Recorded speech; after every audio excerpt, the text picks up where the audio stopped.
recording. And here we go, everybody. It's the Mike Tech Show, show number 785. Hello, everybody. Welcome to the podcast. I'm your host, Mike Smith. Thank you very much for downloading and subscribing to the show. Please visit the main website at miketechshow.com. You can email me questions and suggestions for show topics at miketechshow@gmail.com. You can leave me a voicemail message on Skype. The name is Mike Tech Show, all one word. Follow me on Twitter, twitter.com/Mike Tech Show, and also Facebook, facebook.com/Mike Tech Show.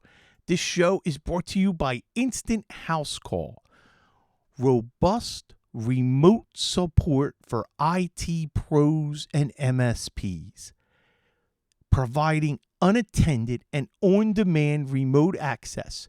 You can try it free by clicking on the link on my website at miketechshow.com.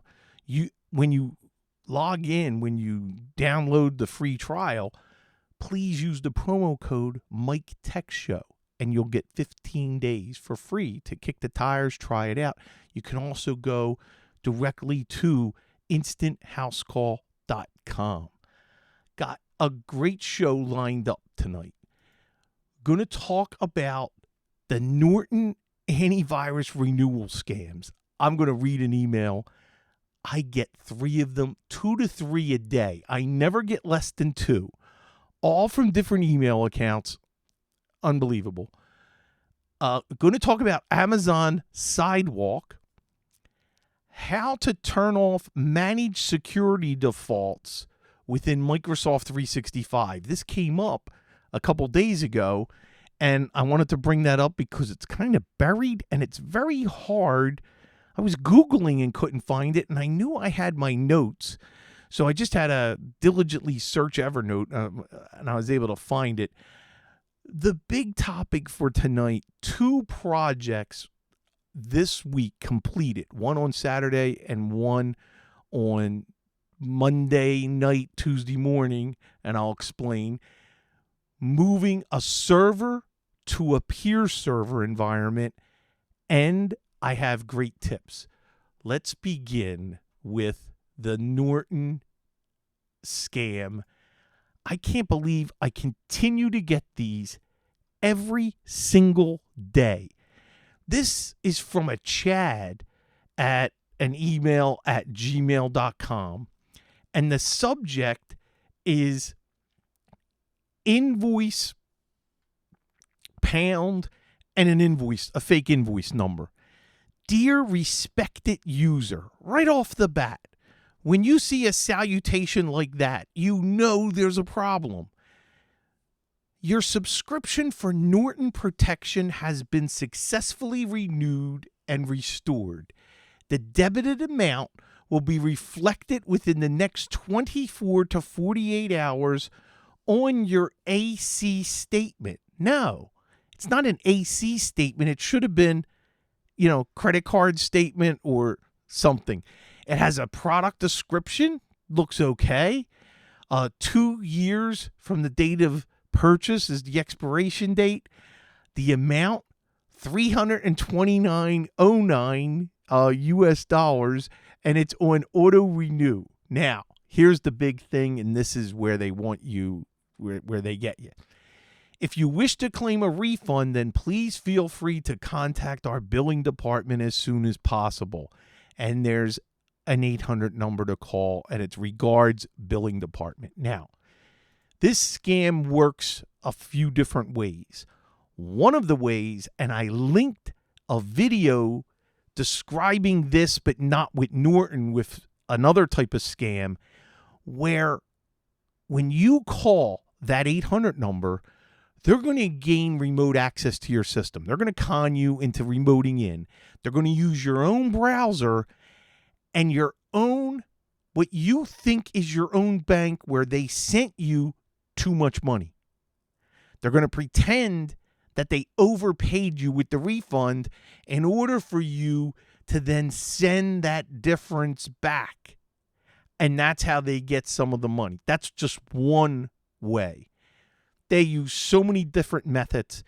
They want your credit card and they want your money, whether you're doing a direct transfer or it's horrible. And they wouldn't do it if people didn't respond.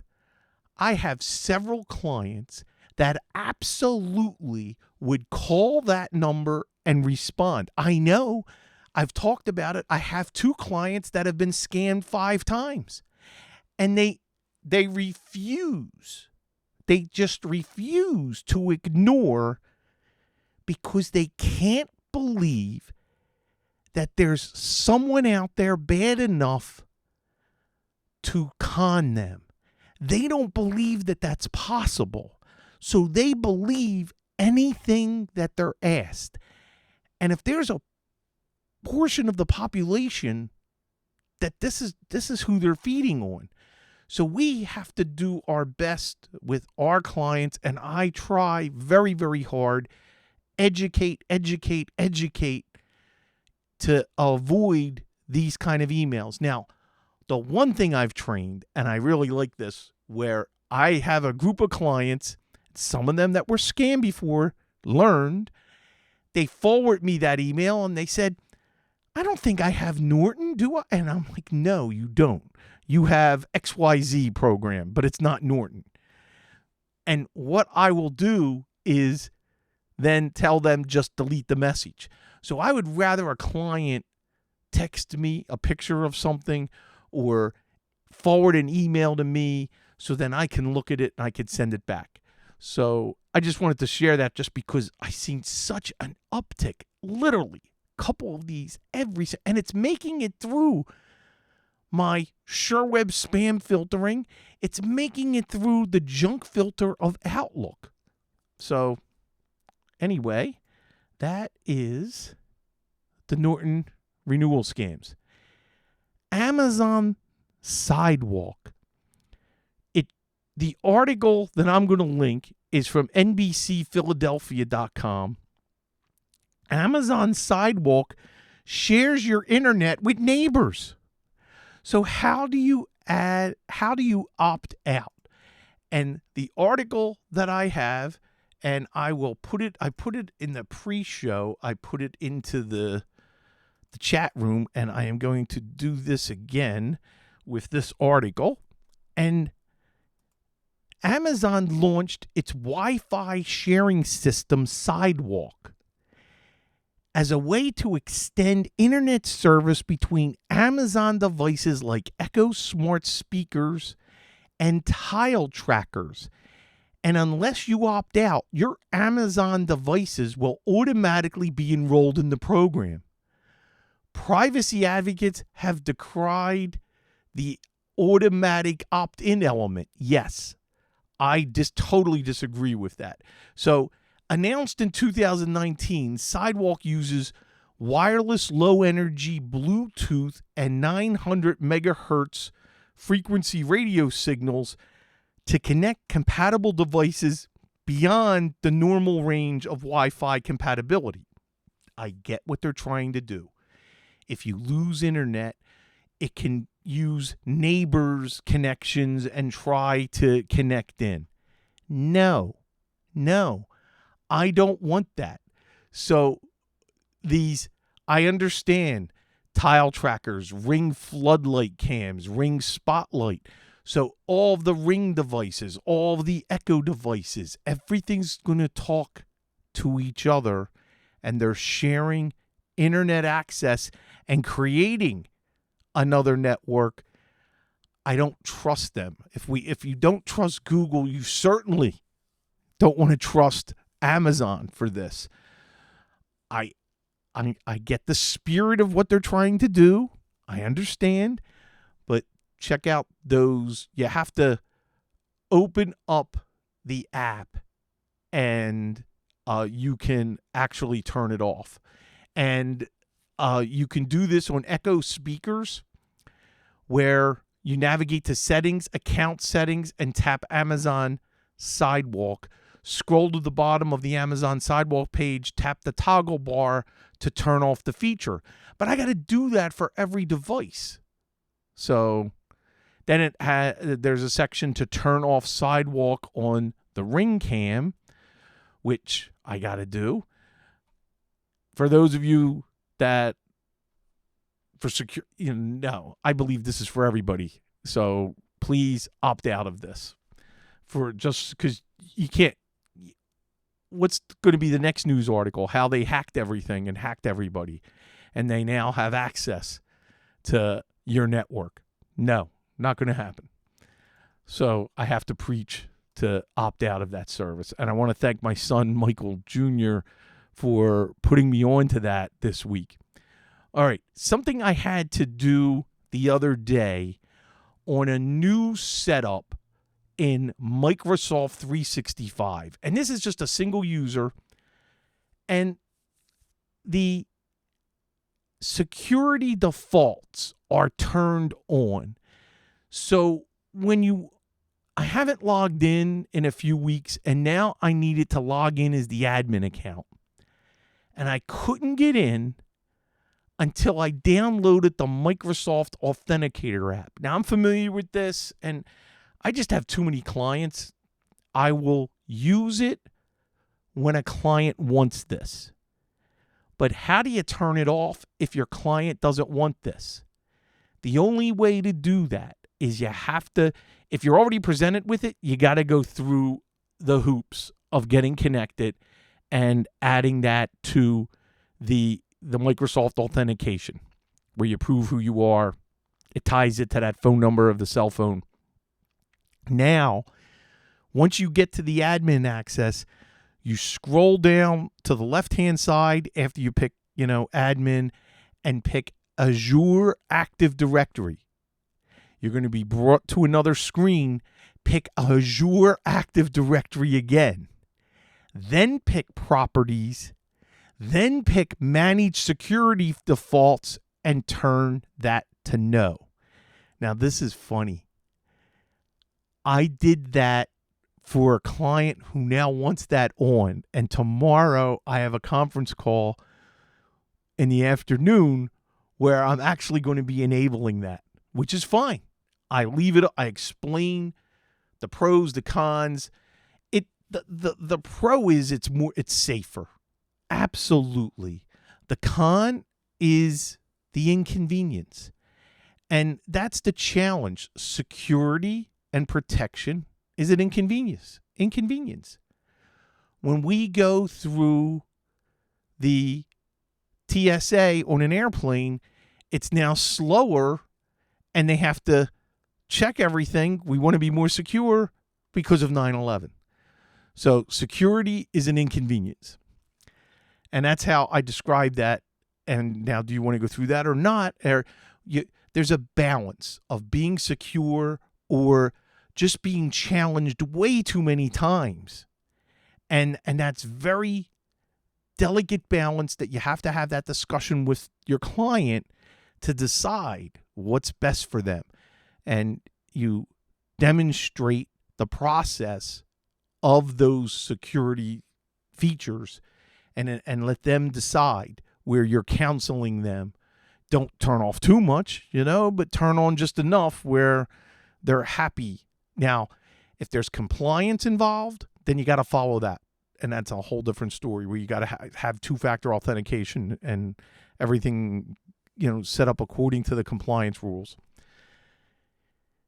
Okay, finished 2 projects successfully that I can now talk about. One was all day Saturday, where we migrated a real server to a peer server. And we also did that Monday night with another client that was much smaller. Hold on.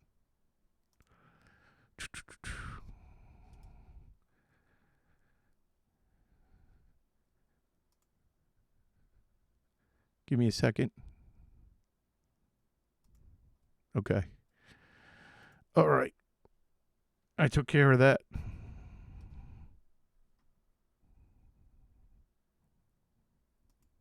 Hold on, I'm trying to get back now. Oh.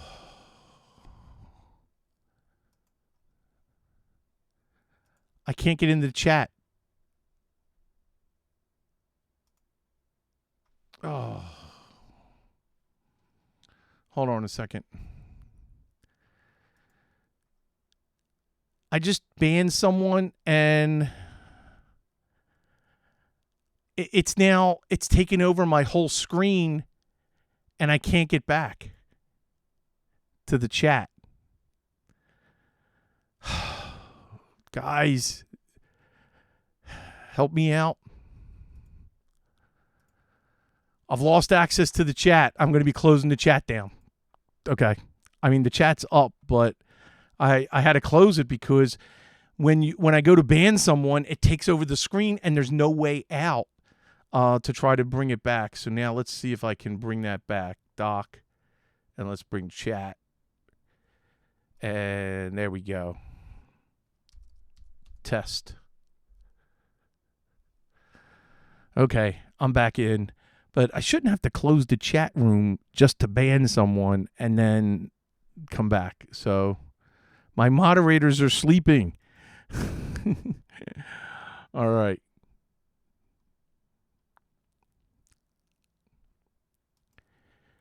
The reason for doing this, both clients have older software. They have older Windows Server operating systems that would create a huge amount of an expense to upgrade and be current.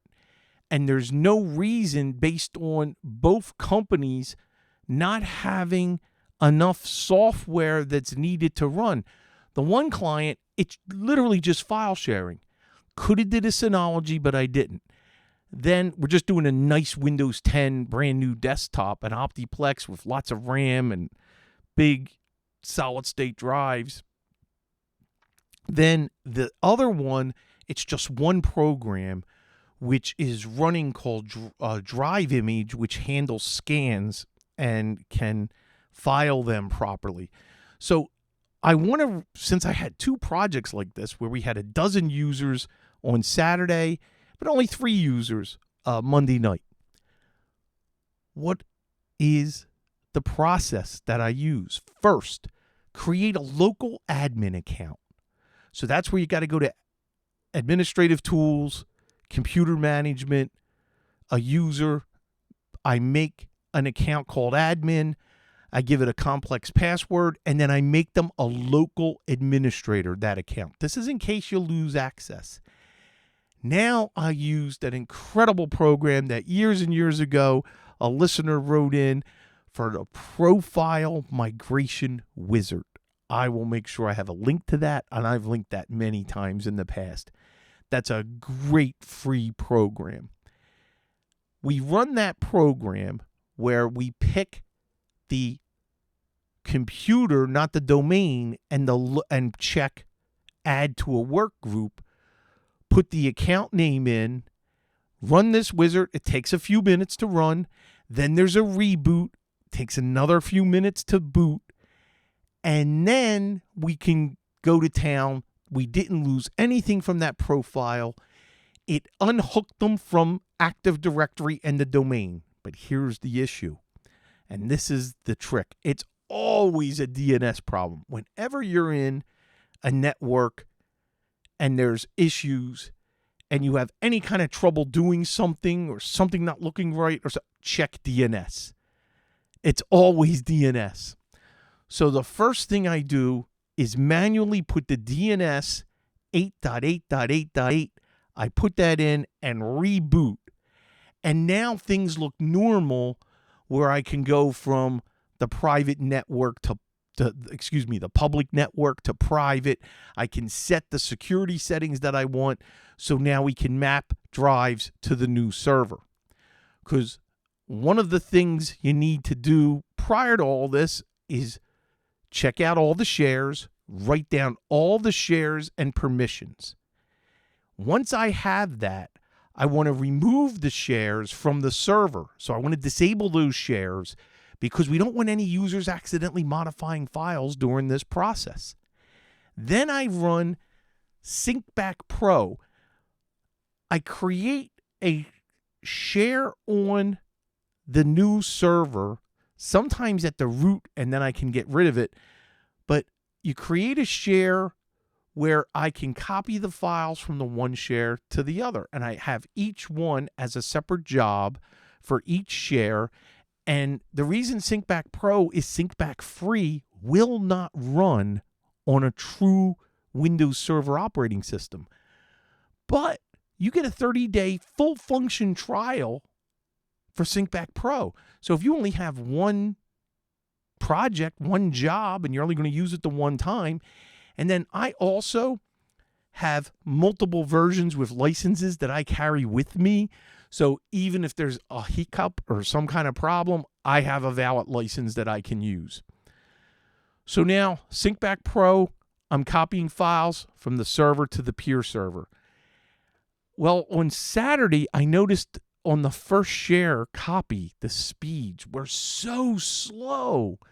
So I go back into the server room, and what we see, the switches were turned around, reversed. It's on the floor. We move one of the 24-port switches. It's 100 meg, 10100. And then up on his shelf, there was a 5-port that had a couple connections, and that was 10100. I sent my son with the one user. They went to Staples and got a Netgear 24-port gig unmanaged switch and a 5-port. We quickly put them in place, so now at least we're transferring at a gig speed and not 100 meg. Right off the bat, their network is going to be so much faster with accessing the files from the server, even accessing their internet. They weren't even getting their full internet speed because I think they had 300 meg. So if you only have a 100 meg switch, you're never going to reach that speed. So we took care of that. Then when that was done, I created all the shares and permissions. Now we went back and remapped all the drives for the users. This took my son and I 8.5 hours on Saturday. And the client is so happy with all the speeds. We had no issues. We talked on Saturday. On Monday. And as a matter of fact, I just talked to the client this afternoon. Everything is just phenomenal, and they're so happy. They are now, we brought them on a couple months ago. They were a referral from another, I will mention, they were a referral from the same type of company that is a client of ours. So let's say they were a CPA. So it was another CPA. So now one issue, and this I'm throwing out there, I'm not familiar with Optimum for internet provider. I'm always Comcast or Verizon in this area. Well, they had Optimum, and I couldn't access the router. It drove me crazy because I didn't even get a login prompt. You have to manage it from the cloud, and you have to use a special key and login. We got the owner of the company on a conference call with tech support, and I'm so glad Optimum Tech Support was able to work with us and work with me, understanding the predicament where I am legitimately working for them as a third-party IT support for this company because I wanted to change the DNS and the DHCP, because now we have a server sitting there not doing anything, but it's still doing DHCP. I have things set up with 2 different blocks of ranges so they don't overlap, and we're good. We're going to keep the server up for a couple weeks, and then at the end of a day, turn it off. See that everything's working. Just in case, did I miss something? And you want to be careful. And I did the same thing with the project Monday night. And the reason I said Tuesday is because we did all the files, all the shares, all the migration Monday night. Went perfect. 3 hours. Everything done. Tuesday morning, I already had a conference call and a meeting set up with the Drive Image people because they had to activate the software and get that running and import all the settings so their scanning could work properly. And that we booked 2 hours for the conference call, took a half hour, and just perfect. Everything went well. I'm still leaving that server on just in case.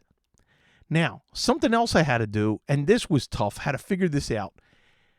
They had 2 Canon MFP color image writers. I'm not sure forget the name, but they scan from there to the new server. Just getting the admin password because they had changed the defaults. The company gave us the wrong password. We were able to figure it out, and let me tell you, that was just an accident where I was able to figure it out.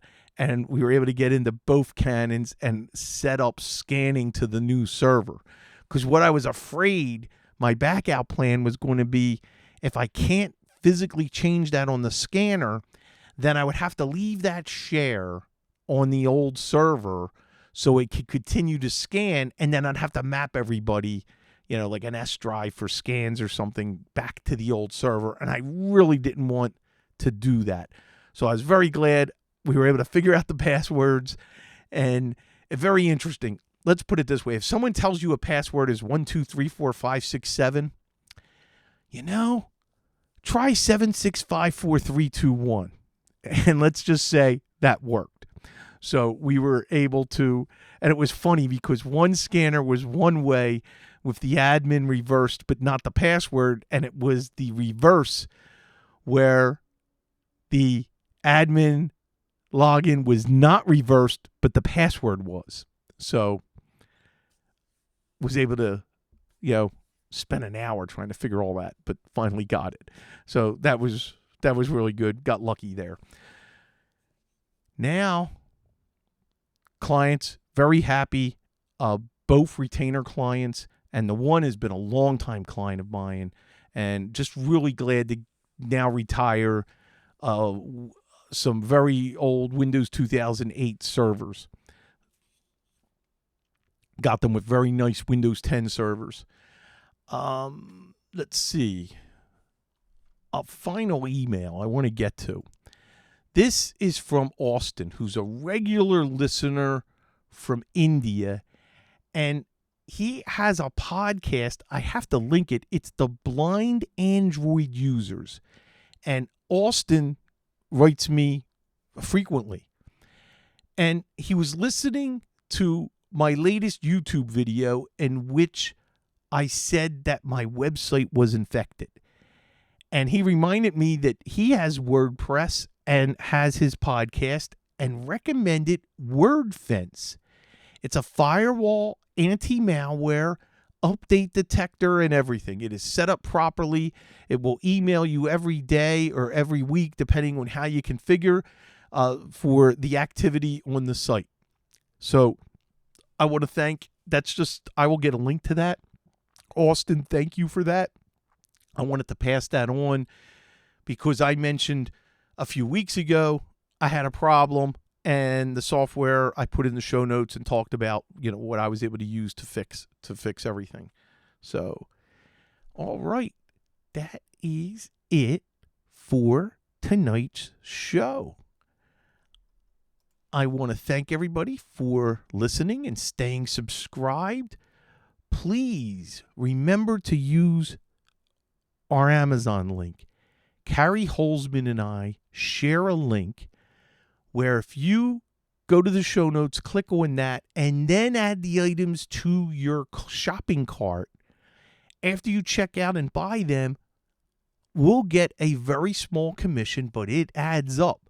And we really appreciate you continuing to use the Amazon link. You're supporting, with that link, you're supporting the Mike Tech Show, Tech Vets, and Carrie's videos. So thank you. That's the best way to support the show. Fab's Auto Backup 7 Pro. We are going to be using that on Tuesday. Have a new system going in. There's 2 profiles on the system we're replacing it. It's going to be able to do them at the same time with the Pro version. It's going to be able to check multiple profiles and be able to transfer all the settings and all the data. It's awesome. Fab's Auto Backup 7 Pro. And last but certainly not least, Instant House Call. Please remember to give them a try. Go to instanthousecall.com. Use the promo code Mike Tech Show. That's it. Everybody have a great week. Stay safe. I'll see you back here next Thursday. Same time, same channel. Bye-bye, everybody.